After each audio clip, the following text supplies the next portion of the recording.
All right. Well, I'm back. I had another couple days off. It's been a crazy month. I'm going to get back into the regular routine every single morning without interruption. That's going to start next Wednesday. For now, actually, a lot didn't happen in the last two days, so that was great. We had PPI out this morning, came in hotter than expected. CPI tomorrow. The market really moves more to CPI than PPI, but there was nothing in the PPI report. Again, which was hotter than expected, which would lead you to believe that there would be a big surprise in CPI. Now, what's happening is this 200-week moving average on SPY is really resilient. It's 3 weeks in a row. It's dancing on it right there. Now, last night in the VIP trading room, I'd given my bias, by trying to act on the technicals here rather than my bias. And again, my bias is we are going to at some point break that 200-week moving average and enter a multi-quarter bear market, maybe even a multi-year bear market. We'll see. That's my bias, but history tells me that crazy things can happen at the 200-week moving averages. Bottoms can happen when you least expect it. So I'm going to wait for that 200-week moving average to break, test it to the upside, see, confirm we get a rejection there, and then only then will I really change my approach. Now, for the most part, it's not going to impact what I do because I'm invested in like special situation stocks, micro caps, things with like catalysts coming up, things like that, which I don't think the thesis will really change much whether we're above or below the 200-week moving average. But I will change my behavior in terms of other risk assets, and I may, uh, consider playing in, even intraday trades, which I take sometimes on companies that aren't making money and need to raise money. Sometimes I take those.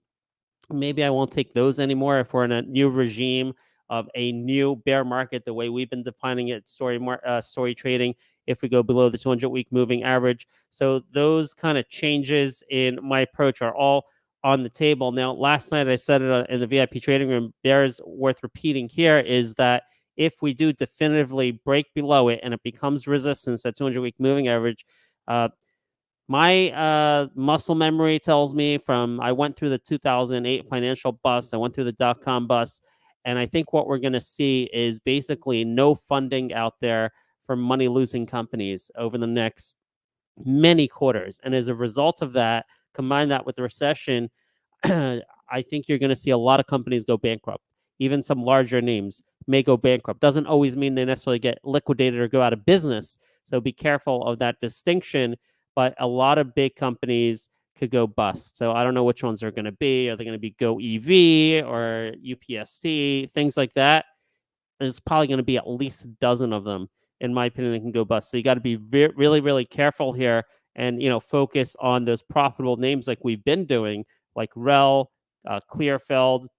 Look, these kind of stocks have been working really, really well for us. So this is the new regime that's waiting for us if the geopolitical situation or the economic situation doesn't get better. Now, CPI is tomorrow.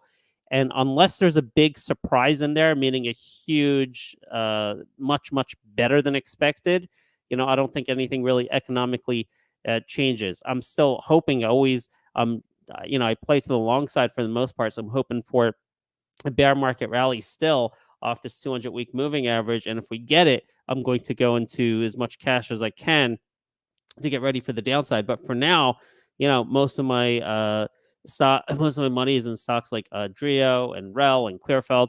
And DRIO is my largest position. And none of this macroeconomic stuff changes my thesis, right? We're above the 50 DMA. We're supposed to get a huge announcement. Stack catalyst coming. We got I got a clarification.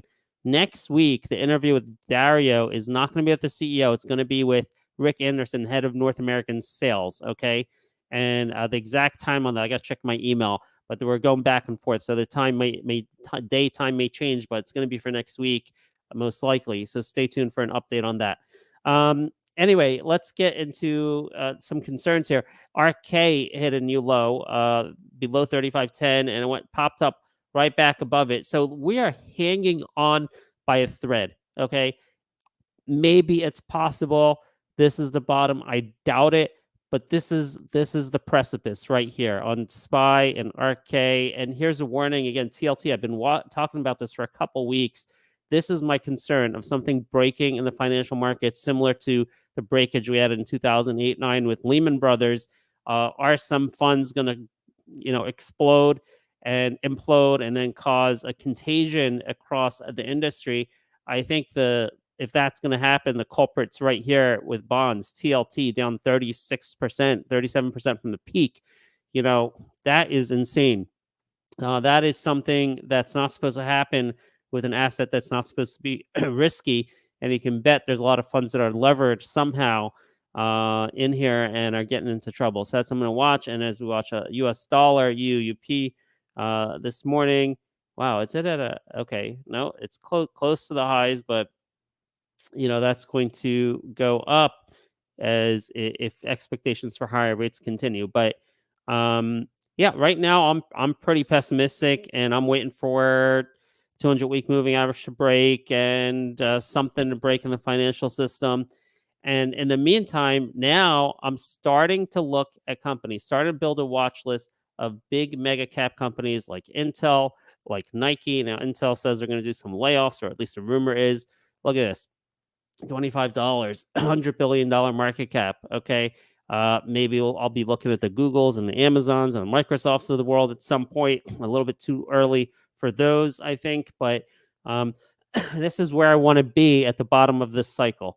Okay. So I honestly, I don't want to be in the little micro caps at that point in the bottom of the cycle. So I'm going to try to make as much money as I can in these micro caps, the select ones, DRIO being the most obvious one for myself.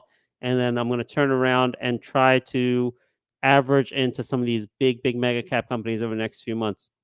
Now, Pepsi, looking for any sign of silver linings here. Pepsi popped over the 20 DMA this morning on a beat and raise. People are still eating junk food. Someone in the room pointed out, probably correctly, that Celsius can have a sentiment benefit from that. So here's Celsius. Now, I haven't talked about it in a while. It broke that $93 support. I was kind of hoping would hold. And the next support's at the top of this gap here, which was 89. It even broke that, and it really found support at the 20-week moving average. That's where Celsius has found support for now. You see the MACD flipped red. So even this is a little bit tedious here, but it is right on that 20-week moving average support. And with the news out of Pepsi, I wouldn't be surprised to see Celsius really strong today. So that's a solid idea from, I think it was Kamlesh in the room on the Pepsi earnings. So nice job pointing that out. RELL, I left you a couple days ago. Still very bullish on RELL. Didn't know the exact timing. I'm like, we will challenge and beat $20. We did. And I told you, when we do that, we're going to be challenging the all-time highs in the 22 plus range. So that didn't happen. It had a big spike over 20, pulled back, but that's just games. I mean, this is a solid company to hold, solid company to buy on pullbacks. It's recession-resistant company, much like Clearfield and Com are down here. Recession, even proof companies, I would say, Clearfield and Com. So Clearfield, Com, RELL, all really good, solid companies to hold or buy on dips throughout this recession that we're having. All right. Take a look at a couple other things. Air, we had that wonderful interview, the VIP interview. It's not released to the public yet. If you haven't watched it, take a look at that replay. It's a really great interview. Made me feel awesome for the long term. This is something I just want to buy the dips on. It is expensive. There's a premium in here, right? But if you believe these deals are going to come through that we talked about last week with Gain Erickson, I think even with all the downturns we're seeing, this is going to be a $25 to $40 stock within a couple of years. So this is something I think you can buy the dips on. It bounced off that 50. Air, we have a really good read now on the sentiment and the fundamentals after that earnings, after that interview we had with Gain Erickson. DRIO, continuing to watch. I'm thinking, based on all the research we've done, that we get news on Monday. All right, those nuggets are out there at this point, pretty widely circulated. If you're trying, either in our room or in the StockTwits room on DRIO, about that actually, I was the first one to point it out. I put it up on StockTwits. So it was a CVS note that came out about the new president of this digital health division, which is the head of this division that we think is involved with DRIO. He is starting his position on October 17th, and October 15th is when people can start selecting the new plans. So it makes sense that we could see PR October 17th, Monday. Hang in strong over the 50-day moving average. DRIO is. GOEV had some news yesterday, was it? 2 days ago. Zeba signs binding agreement to purchase 3,000 CANO electric vehicles. So could that be a catalyst which marks the bottom? That's the question here. I mean, this has been relentlessly down. Maybe worth a small trade here, but I am not so skeptical. I am skeptical, let's say, that that this would be a good trade or investment because they need to raise so much money. Now, if they end up getting that money on favorable terms through a partner like Walmart, something like that, then yeah, it could boom.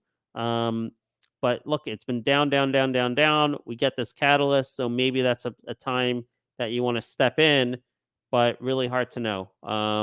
If somehow the market reacts positively to CPI tomorrow and we go on a bear market rally, GOEV would probably benefit nicely from that. But, I don't have a strong feeling that that's going to happen. Now, CCJ, big uranium news. And I bought on this, I guess a little bit high. I guess I bought last night at 22.75 or something. But they raised like $700 million at $21.95, $650 million at $21.95 to do a partial leverage buyout to get 49% of Westinghouse Electric Company, right? That's worth $7.88 billion. So I assume the rest is coming from some debt financing. The company itself has a lot of debt they're taking on, but this is a huge, massive deal. So that's $4 billion worth of value here for CCJ. And how much is their market cap? 10 billion. So you're talking about 40. They're doing a deal with 40% of their market cap. And how much are they diluting by? $22 per share. How many millions of shares is that, guys? 10, 20, 30, about 30, a little short of 30 million shares they're diluting by. We have 400 million shares outstanding, so like an 8% dilution. You can see the stock down 13%, but it's above 21.95. Hey man, wouldn't you love to be an institution getting in at 21.95? So around here might be a good deal. You could sell puts possibly on this. This is one I might actually trade aggressively. I'm thinking of maybe being aggressive selling puts, selling calls on pops. This is already one that's very volatile and has a lot of interest as the top uranium play by traders. And this is massive news that's going to keep CCJ in the forefront, in the limelight when it comes to uranium stocks. So that's something to look at. And then in uranium world, we also have UEC purchasing a project from Rio Tinto for $150 million. So things are really happening. A consolidation in uranium that could help other uranium stocks. You can see the ETF is down this morning 2%, but maybe there's other individual names that can be buyout targets. You can look at. We have LLKKF. No, that's not a uranium name. I'll bring up LLKKF in a second. The other one, LIACF, is lithium and uranium. So I own this one, and I'm down on it. So hopefully, who knows? Maybe they'll sell the uranium project at some point. LLKKF is lithium, and they had some news that their news doesn't come through in my feeds, but I shared it in the VIP trading room. Tony looked at it, and he said it's very, very positive. I think it's the second news release about some sort of offtake agreement for lithium, LLKKF. So you can take a look at that or collaborate with Tony on that. I want to mention DSKE. Now, this is the one that, hey, it's been on a roll because it found its bottom in the high fours, but this is on our watch list because of potential rail strike. Now, I'm not in this. I'm not looking to jump in at this point, but I saw something out there about, and someone also shared in the room about the rail strike that one of the unions rejected the proposal by the Biden administration yesterday, and that brings the possibility of rail strike back, but it wouldn't be for another several weeks, right? So this is something on watch. If we do see increased sentiment or chatter about a rail strike, then DSKE, this trucking company with very good fundamentals and a buyback going on, may be the one that benefits on a sentiment fueled pop for a day or two if that comes back in the news. So definitely can put that on your watch list. CANO, I haven't had a chance to check why we're back down. This is on the buyout rumors. CVS, I think, is a rumor that they're going to be buying CANO. So we have to see what happens with that. I'm counting on that to be good for my talk. Talk has done poorly last few days, so I'm still hoping that talk is going to get caught up in the M&A fever and get bought out, and I'm hoping they're going to be part of the CVS deal that we're waiting for, CVS DRIO deal, hopefully next week. RUM, I'm disappointed in, and I want to start being a little cautious about this, because hey, we know this is going to get a sentiment premium, but at some point, if you go below the 200-week moving average, and we go in and people start listen, the mega caps are down 30 to 35% right now, right? If they end up being down 50, 60%, I mean, it could be trouble for a lot of people. And it could mean that liquidity is reduced, meaning when I say liquidity, I mean available cash for retail to invest in a stock like RUM. All right. So this is a little bit I'm watching because I didn't like seeing this weakness. I would have hoped that this had strength the last several days while the market was weak, but it didn't. Now, there hasn't been any major catalysts, so maybe that's why. Maybe when we get some catalysts and some news out of RUM on their Twitter account, something like that, we get a pop.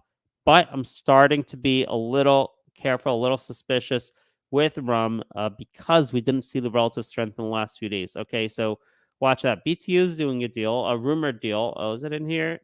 Coal miners Peabody, Coronado explore merger to boost production. And I think this one is as big as BTU. BTU is a $4 billion company.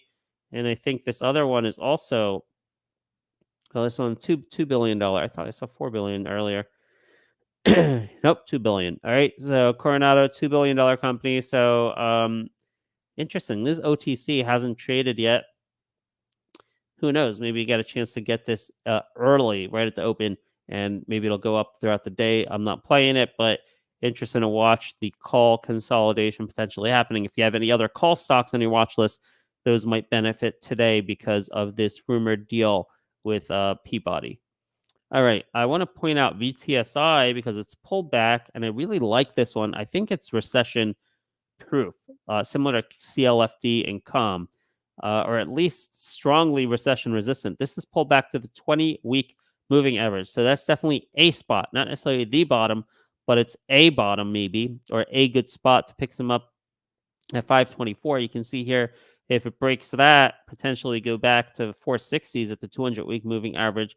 But right here, this is a decent pullback that might be worth picking some VTSI up if you're underweight. This is one I would feel comfortable holding throughout even the worst of a multi-quarter or even a multi-year bear market. VTSI is a type of stock I would hold through that. Couple other things just going to point out. MSOS is an ETF in the cannabis space. It had a big pullback on the weed legalization effort by the feds, and that's pulled back to the 20-day moving average. So thank you. I think that was that Chris? No, that was Chris Tuttle who told us about MSOS. So this one might be a pickup today at the 20-day moving average. All right. So we have a bunch of other things we're we have on watch. We can't cover all of them. The highlight for today might be one of these stocks. So you got to be in our VIP trading room throughout the morning to see if we identify something that might do better than the ones we covered on our pre-market show. And with that, we'll be actually, if you're a VIP, we'll be on Zoom today, 4:30 p.m. for our weekly collaborative session. You can jump on in, talk about any stock you want. We'll do a screen share. We'll pull up stocks together. That's what we do every Wednesday at 4:30 p.m. And I'll be back tomorrow, 9 a.m. for pre-market prep If you're not a VIP, we got a 7-day risk-free trial going on. We got lots of new CEO interviews coming up, including one that's going to be scheduled soon with VTSI, with DRIO, and with a couple other biotechs. So stay tuned for all of that. Have a great day and good luck. Thanks, everyone.